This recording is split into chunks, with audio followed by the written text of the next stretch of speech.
มีไผเคยกินน้ำพริก5หยวนบ่น้อยหน้าแชนแนลคลิปนี้จะพามาเที่ยวหลวงพระบางแบบอันซีนพามาซิมแจ่ว5หรือน้ำพริก5บาวหยวนอยู่บ้านทาดโบสถโดยมื้อนี้เฮาได้รับเกียรติจากบาวหยวนจะมาตำแจ่วแบบสดๆให้เฮาได้เบิ่งบอกก่อนคลิปนี้เฮาสั่งตำพิเศษและห่อกลับบ้านไปฝากคนอยู่เวียงนำไผอยากซิมคอมเมนต์มาเบิ่งเด้อและบอกได้ว่าเห็นคลิปนี้ตอนจักโมงน้ำพริก5ใส่หนังควายจะแตกต่างจากแจ่วบองหลวงพระบางคือแจ่วนี้จะใส่น้ำปลาแดกและจะบ่เฮ็ดหวานกินกับข้าวเหนียวร้อนๆหรือเขียบหมูนี่แซ่บคักมาเบิ่งวิธีเฮ็ดพร้อมกันเลยส่วนประกอบบ่หลายมีแต่มะเขือขั่วแห้งบดหัวผักเทียมจี้ตำให้แหลกเข้ากันใส่หนังควายต้มอ่อนๆตำไปหยอดน้ำปลาแดกไปตอนนี้อยากบอกว่าหอมแฮงทางเฮากับปั้นข้าวเหนียวไว้ท่าโลดแหละมาเบิ่งเพิ่นตำตอนคายแลงหิวข้าวคักอันนี้เฮ็ดแบบบ้านๆเด้อตำแล้วก็ตักใส่จานมาซิมน้ำกันเข้าจนสิเบิดตีบความว่าแซ่บอิ่มแล้วก็ห่อกลับเวียงบัดนี้ไผมากินแจ่วบองใส่หนังแต่บ่หวานแนะนำน้ำพริก5บาวยอนเด้อล้ำแต่บ่ได้ขี้จุเพิ่นมีเป็นกล่องน้อยๆแบบนี้ขายนำเดี๋ยวใส่เบอร์สั่งให้อยู่คอมเมนต์เด้อ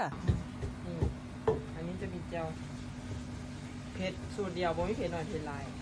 ชื่อว่าน้ำพริกบาวยอนล้ำแต่บ่ได้ขี้จุแบบว่าบ่ได้ขี้ตัวเผ็ดแท้ ใส่อย่างใดใส่อย่างใด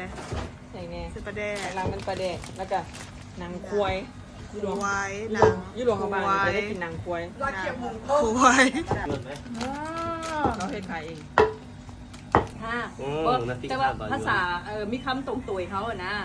เพิ่นว่าอย่างก็ตาซิมแจวอันนั้นเป็นอะไรก็ให้ตาส้มตาลเนี่ยตาซิมแจว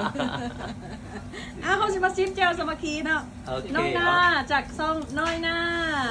หน้า แล้วก็น้องอลินได้หน้าชาแนลกับปากแดง จิบน้อยพันหรอ แน่มาสอนเพจเลยวันนี้เอ้าเขามาสามัคคีกันกินแจวแต่อันนั้นเมื่อติด อย่า นี่ ลื เรา ม จะ คน ชิ เดียว มเมื่อ เนาะ จะโมนี่กับเพิ่นเด้อ แซ่บหมูก็แซ่บเมื่อติดนี่เราจะชิมเมื่อเด้อ